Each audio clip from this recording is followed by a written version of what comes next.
Syria Israel రాజు యోధా రాజ్యంపైకి దండెత్తి వద్దామని ప్రణాళిక కలిగి ఉండి వారు సన్నాహాలు చేస్తూ ఉన్నారు. అలాంటి సమయంలో రాజు యొక్క హృదయము భయంతో నిండిపోయి ఇబ్బంది పడుతున్న వేళ యెషయా రాజు దగ్గరికి వెళ్ళి మంచి సలహా చెప్పాడు. ఏంటి ఆ సలహా అనంటే, భయపడొద్దు, విశ్వాసం ఉంచు, దేవుడు కార్యం చేస్తాడని చెప్పడం మొదలుపెట్టాడు. యెషయా దేవుని సన్నిధానంలో నిలబడి తన రాజ్యానికి, తన రాజుకు బాసటగా ఉన్నాడు. గుండె చెదిరిన వారి యొక్క గాయాన్ని, హృదయాన్ని కట్టేవాడుగా ఉన్నాడు.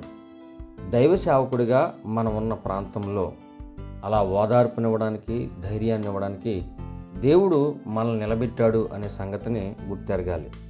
ఇక్కడ యెషయాని వెళ్ళమన్నది దేవుడే, కానీ అక్కడున్న సామాజిక పరిస్థితులు కానీ, రాజకీయ పరిస్థితులను కానీ చూసి యెషయా భయపడలేదు.